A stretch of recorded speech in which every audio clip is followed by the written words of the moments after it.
untuk bisa kembali normal mungkin akan memakan waktu yang tidak cepat.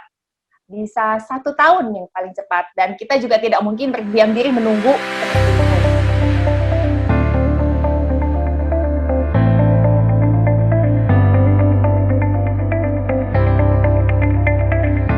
Halo teman-teman traveler, senang sekali kali ini Teguh_Capres sama seperti dengan yang lalu bahwa kita akan menggali kreativitas dari teman-teman pegiat pariwisata dan di hadapan saya sudah ada Sylvia Suharlim, ya betul? Sisil?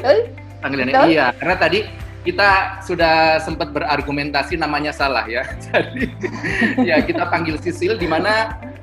Oke, Sisil boleh memperkenalkan diri dulu, background pekerjaan Sisil selama ini itu apa? Halo teman-teman, sobatnya Teguh Capres. Selamat siang, saya dengan Sisil, pekerjaan saya itu menjadi representatif dari land operator di Thailand, Mind Travel Bangkok. Sudah bekerja selama kurang lebih 13 tahun sebagai land operator dan juga sebagai tour leader freelance. Tapi saat pandemi ini kita harus berubah haluan semuanya.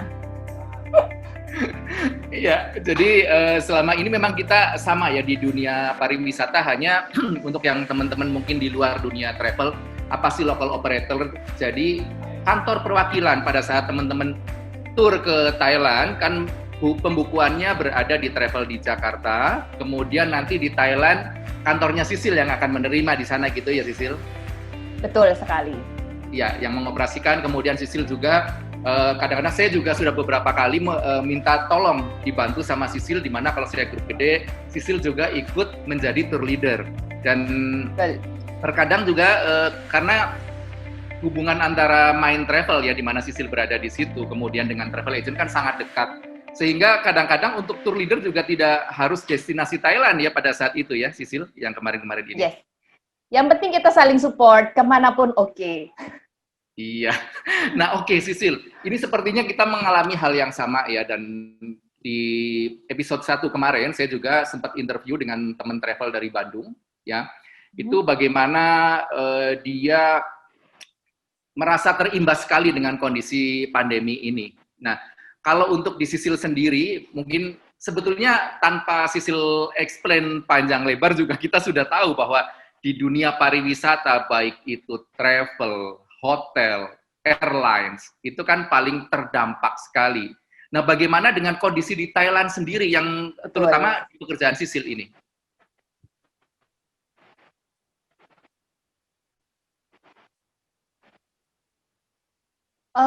Memang efeknya besar jauh ini. Awalnya dipikir mungkin cuma ya 3 atau 4 bulan, oke, tapi ternyata sudah 6 bulan, sekarang sudah mau 8 bulan.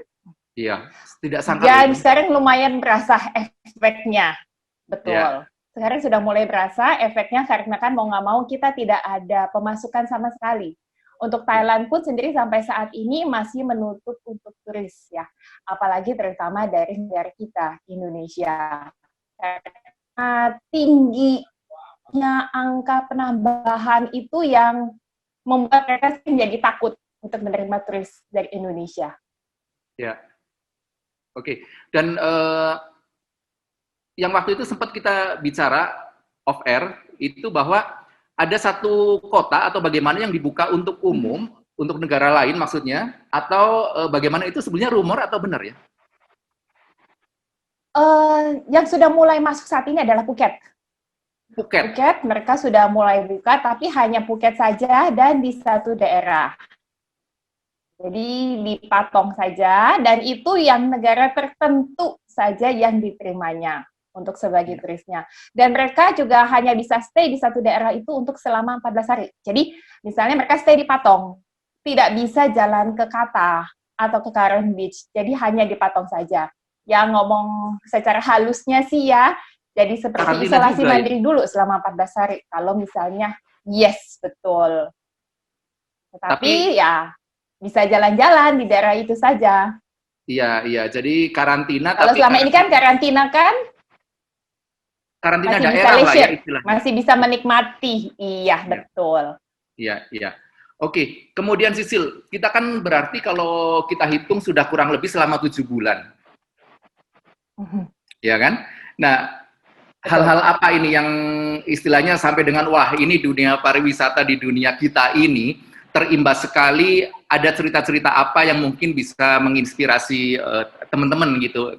Maksudnya gini loh, kalau merasa menderita itu sebetulnya tidak sendiri, tapi kita tidak berkutat di mengapa kita menderita, jangan dicari mengapa-mengapanya, tapi potensi kita yang dimunculkan pada saat seperti ini, bagaimana kita harus bertahan. Mungkin Sisil bisa cerita ke teman-teman sehingga bisalah yang tadi saya katakan menginspirasi bahwa untuk apa kita duduk diam, mengeluh, menyesali diri, itu adalah bukan solusi, ya kan?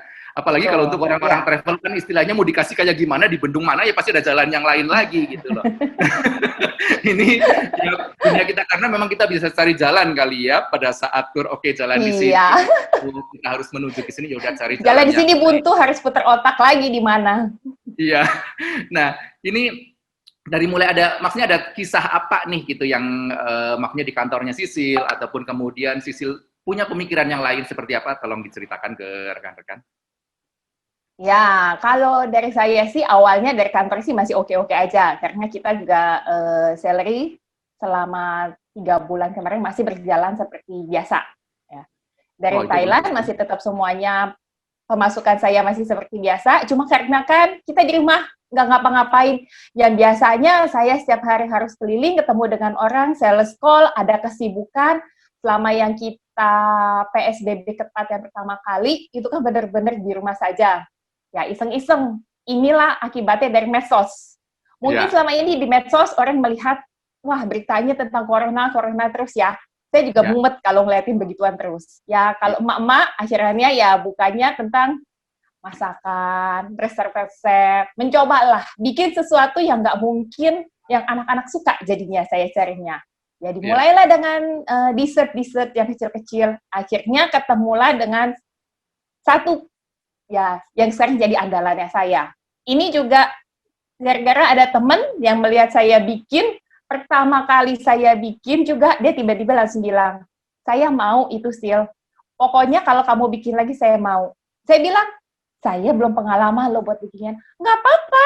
Ya namanya ya. juga kita mencoba saling support teman ya. Akhirnya ya udah, saya jadi sering berdagang roti.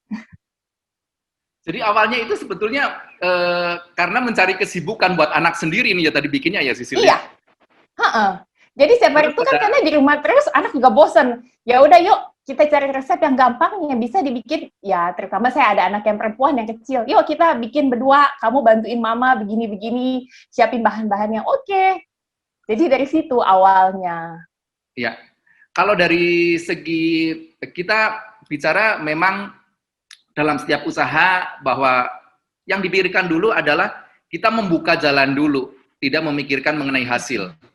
Nah, tapi untuk Betul. saat sekarang ini yang tadinya itu hanya untuk konsumsi kalangan terbatas nih ya, untuk suami, untuk anak-anak yang pada akhirnya bisa dikomersilkan. Segmen market awalnya itu dari teman berarti yang Betul. Pak Teguh juga tahulah orangnya siapa. Ya temannya di lingkupnya kita sendiri ini. Dia yang kelihatan foto saya, dia langsung, pokoknya kalau kamu bikin lagi, saya langsung mau. Saya langsung pesen. Terus ya dari situ berawal ya dia promosi ke teman-teman adiknya, ya, teman-teman kantornya, dan ya terus berjalan akhirnya sampai sekarang. ya. Oke. Kenapa pilihnya kue itu? Apakah karena ikut tren atau bagaimana ini? Sehingga terpilih. Sebenarnya Karena saya ikut sudah tren sih. saya termasuk yang repeater loh. Sudah berapa kali karena saya sendiri dan anak-anak di Betul. rumah suka sekali dan saya lebih suka yang original. Betul. Sebenarnya kalau ikut tren nggak juga itu tuh hari itu tiba-tiba kepikiran aja. Kayaknya pengen makan nih ya cinnamon ya. Susah nggak ya bikinnya? Ya kita mulailah dengan browsing di internet, di medsos. Tiba-tiba ketemu aja dengan resepnya ini saya coba sekali. Oh oke, enak sekali dibikin langsung habis sama anak-anak berarti oke, cocok di Ya. lidahnya. Bikin lagi, nah itu dari teman mulai minta coba. Oke, ya udah. Jadi kalau dibilang ikut tren sih nggak juga, karena saat itu kayaknya ngetrennya di mall nggak mungkin beli pada saat itu yang kita PSBB ketat pertama. Jadi saya coba mencari-cari resep mana yang paling gampang. Karena saya bukan background-nya seorang bakers, jadi ya kita cari yang paling gampang deh buat-buatnya. Itulah kekuatannya medsos ya, bisa semua dicari di Instagram, di YouTube, di Facebook, atau di Cookpad aplikasi. Jadi saya cari, sudah ketemu, akhirnya dicoba lah. Kalau menurut saya ini yang paling oke resepnya. Setelah saya coba, dan ternyata hasilnya memuaskan buat saya, karena anak-anak dan suami semuanya suka, keluarga saya suka, dan ya itu salah satu teman itu yang langsung menceploskan, dia bilang dia mau. Dan akhirnya dia bantu jualan juga awalnya. Promosinya dari dia.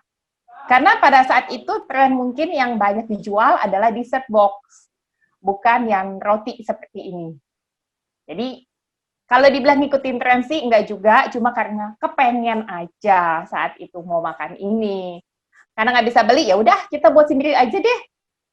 Ya, ini menarik sekali dan bisa dicontoh oleh teman-teman yang lain, di mana pada saat kita berpikir bahwa jalan sudah sangat buntu. Kita mau makan di luar tidak bisa, kemudian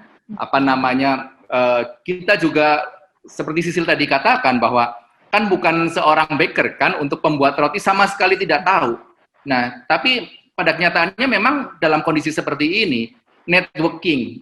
Jadi kita ketemu poinnya di sini. Awalnya kan berasal dari keluarga dulu lah, keluarga mendukung dan ternyata untuk trial and error-nya juga lumayan juga ya. Jadi kadang-kadang iya, kalau orang bikin roti itu bukan satu masakan lah ya, bukan satu kali selesai, tapi pasti akan dicoba lagi sampai dengan yang merasa di dirinya, wah ini rasa sudah cocok.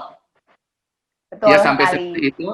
Kemudian ada dukungan dari teman, di mana teman, oke gitu, saya akan dukung kamu, dan nyatanya bisa sampai dengan sekarang ini.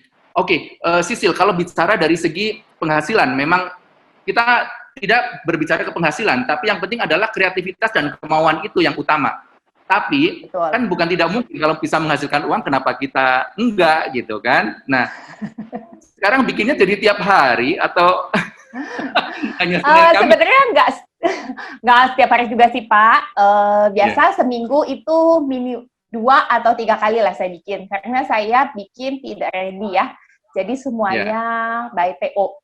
Kalau pas ada teman yang pesen, minimum 2, saya kerjakan, langsung saya buka PO sekalian, kumpulin teman-teman yang lain yang mau pesen. Jadi memang tidak ready setiap hari. Kalau dibilang pendapatan dibandingkan dengan ya kita tahulah kalau kita bekerja di kantoran otomatis beda pendapatannya. Tapi lumayan buat mengisi waktu luang daripada pusing mau ngapain, nggak bisa kemana-mana, ya sudah cari aktivitas yang bisa menghibur diri deh. Iya, paling tidak ada kegiatan dulu ya, karena bukan berarti segala sesuatu diukur dengan penghasilan dan uang kan.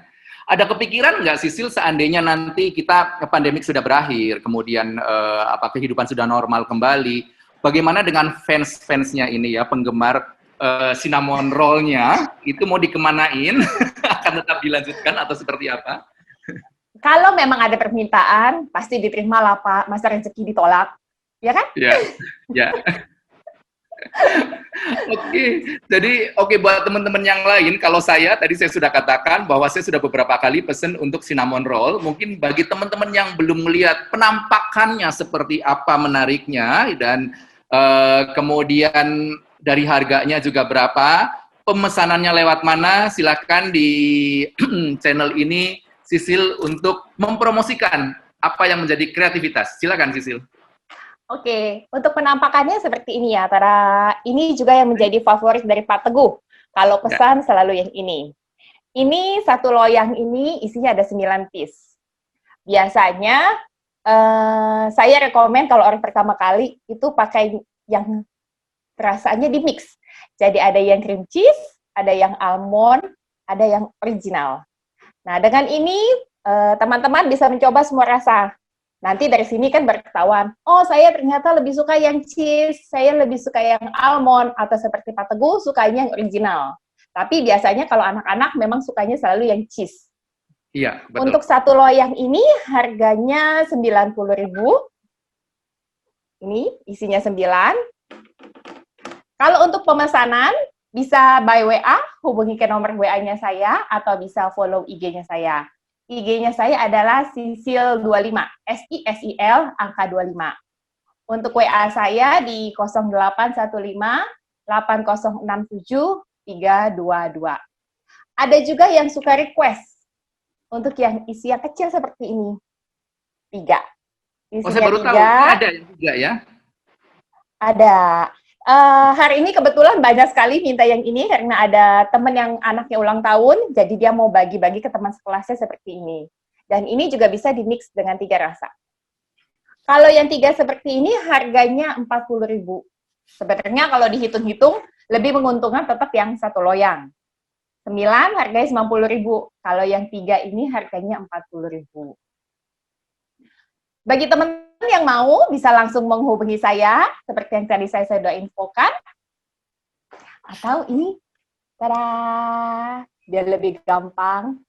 Oke, nanti kita akan bantu tulis di mana IG address-nya Sisil dan juga nomor telepon yang bisa dihubungi. Oke, Sisil, masih ada lagi? Enggak, udah itu aja sih. Pak Teguh, terima kasih support-nya.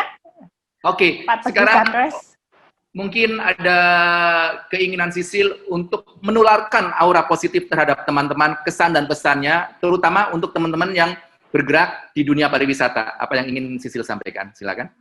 Ya, untuk teman-teman yang terutama ya, kita bergerak di dunia yang sama ya, di pariwisata, memang kita maunya selalu optimis bahwa travel akan kembali jalan.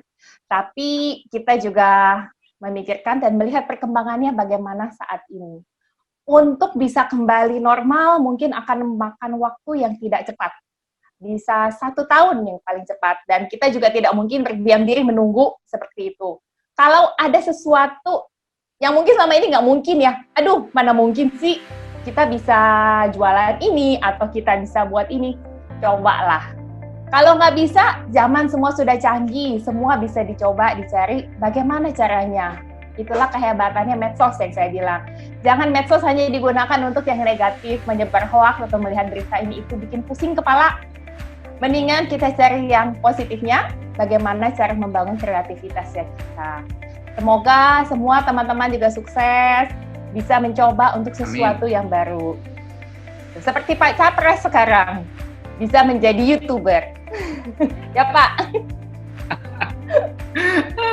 Terima kasih sekali Sisil sudah mampir di channel saya dan mudah-mudahan bermanfaat bagi teman-teman yang lain. Jangan lupa untuk yang belum subscribe, silahkan subscribe, dan kemudian kalau untuk yang mau berkomentar, kepingin kita ke depannya menampilkan siapa lagi, silakan berkomentar ya. Jadi masih banyak teman-teman yang lain di dunia pariwisata yang memiliki kreativitas seperti rekan kita Sisil saat sekarang ini. Ya, dari yang tidak tahu apa-apa bisa membuat kue, bahkan laku dijual, bukan hanya laku di hadapan suami dan anak-anak. Ya. Betul sekali. Oke, Sisil, sukses, salam buat keluarga. Ya, mudah-mudahan pandemi cepat berakhir dan kita kembali ke dunia pariwisata. Jangan lupakan cinnamon roll-nya. Terima kasih. Thank you, Pak Teguh. Sampai ketemu. Salam sukses selalu buat kita semua. Ya, bye. Empe-empe. Empe-empe.